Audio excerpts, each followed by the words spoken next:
সম্মানিত দর্শক ও শ্রোতা মণ্ডলী, আজ আমি আপনাদের সামনে যে বিষয় নিয়ে আলোচনা করব সেই বিষয়টি হচ্ছে শাবান মাসের ফজিলত। আসুন এবার আমরা সেই প্রসঙ্গকে সামনে রেখে গুরুত্বপূর্ণ বিষয় নিয়ে সংক্ষিপ্ত আকারে কিছু বলার চেষ্টা করি।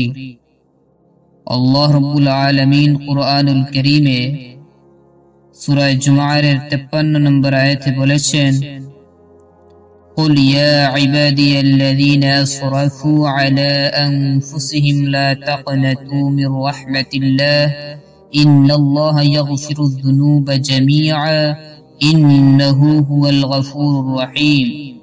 যার অর্থ বলা হয়েছে, হে নবী, আপনি বলে দিন, হে আমার এই সমস্ত বান্দারা যারা নিজেদের উপর জুলুম করে ফেলেছো, তোমরা আল্লাহর রহমত থেকে নিরাশ হবে না।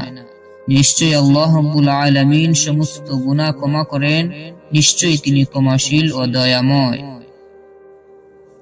এই আয়াত দ্বারা বোঝা যায় যে আল্লাহ রাব্বুল আলামিন বান্দার সমস্ত গুনাহ ক্ষমা করার জন্য প্রস্তুত, আর তিনি বান্দাদেরকে তার রহমত থেকে নিরাশ হতে নিষেধ করেছেন।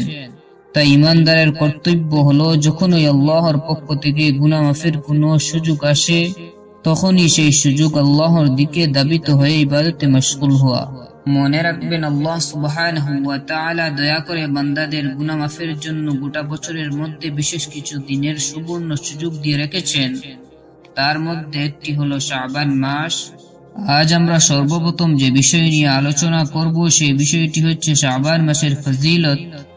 সম্মানিত ঈমানদার ভাই বন্ধুগণ, শাবান মাসের গুরুত্ব ও ফজিলত সম্পর্কে আলোচনা করতে গেলে এক কথায় বলা যেতে পারে যে এটা পবিত্র রমজান মাসের প্রস্তুতির মাস, সেজন্য এর গুরুত্ব অপরিসীম।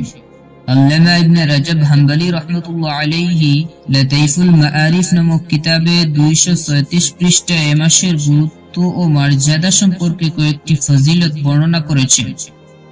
তার মধ্য থেকে একটি হলো, বিশ্ব নবী সাল্লাল্লাহু আলাইহি ওয়াসাল্লাম বছরের রমজান মাস ছাড়া বাদবাকি 11টি মাসের মধ্যে এ মাসে সবচেয়ে বেশি রোজা রাখতেন। এ সম্পর্কে আমরা একটি হাদিস লক্ষ্য করি। আম্মা জান হযরত আয়েশা সিদ্দিকা রাদিয়াল্লাহু তাআলা আনহা বলেছেন, আমি নবী সাল্লাল্লাহু আলাইহি ওয়াসাল্লামকে রমজান মাস ছাড়া অন্য কোনো মাসে পরিপূর্ণ মাস রোজা রাখতে দেখিনি। অনুরূপভাবে আমি তাকে শাবান মাসের চেয়ে অন্য কোনো মাসে বেশি রোজা রাখতে দেখিনি। এই হাদিস দ্বারা বোঝা যায় যে নবী আলাইহিস সালাতু ওয়াস সালাম রমজান মাস পরে বছরের বাকি 11টি মাসের মধ্যে যে মাসে সবচেয়ে বেশি রোজা রাখতেন সেটি হলো শাবান মাস। এই হাদিস দ্বারা আমরা স্পষ্টভাবে বুঝতে পারলাম যে শাবান মাসে বেশি বেশি রোজা রাখা সুন্নাহ, অর্থাৎ দিন তারিখ নির্দিষ্ট না করে শাবান মাসে যে কোনো দিনে যে কোনো তারিখে বেশি বেশি রোজা রাখা সুন্নাহ। তবে বিশেষ করে মনে রাখতে হবে, এ মাসের শেষ দুদিন অর্থাৎ 28 এবং 29 তারিখে রোজা রাখা নিষিদ্ধ, অর্থাৎ মাকরুহ বলা হয়েছে, যাতে করে নতুন উদ্যম ও স্পৃহা নিয়ে রমজানের ফরজ রোজা স্বতঃস্ফূর্তভাবে আরম্ভ করা যায়। তাই এ দুদিন রোজা রাখতে নিষেধ করা হয়েছে। এ সম্পর্কে সহিহ বুখারী শরীফের 1914 নম্বর হাদিসে হযরত আবু হুরায়রা রাদিয়াল্লাহু তাআলা আনহু থেকে বর্ণিত, রাসূল সাল্লাল্লাহু আলাইহি ওয়াসাল্লাম বলেছেন, তোমরা কেউ রমজান মাসের 1-2 দিন আগে থেকে রোজা রাখবে না। সম্মানিত শ্রোতা মণ্ডলী, এখানে আমাদের বিশেষভাবে জানার বিষয় হলো, বিশ্ব নবী আলাইহিস সালাতু ওয়াস সালাম শাবান মাসে বেশি বেশি রোজা রাখতেন কেন? এ সম্পর্কে উলামায়ে কেরামগণ এর দুটি কারণ উল্লেখ করেছেন। প্রথম কারণ হলো, এ মাসে আল্লাহর দরবারে মুমিন বান্দাদের বাৎসরিক আমল পেশ করা হয়, অর্থাৎ যেমন ব্যবসায়ীরা বছরে একটি মাসে ব্যবসার বাৎসরিক হিসাব নিকাশ করে থাকে, ঠিক তেমনি শাবান মাসে আল্লাহর দরবারে মুমিন বান্দাদের আমলের বাৎসরিক হিসাব নিকাশ পেশ করা হয়। এ সম্পর্কে হযরত উসামা বিন যায়েদ রাদিয়াল্লাহু তাআলা আনহু বলেছেন, আমি জিজ্ঞেস করেছিলাম, হে আল্লাহর রাসূল, আপনাকে শাবান মাসে যতটা গুরুত্ব সহকারে রোজা রাখতে দেখি, অন্য মাসে ততটা গুরুত্ব দিয়ে রোজা রাখতে দেখি না।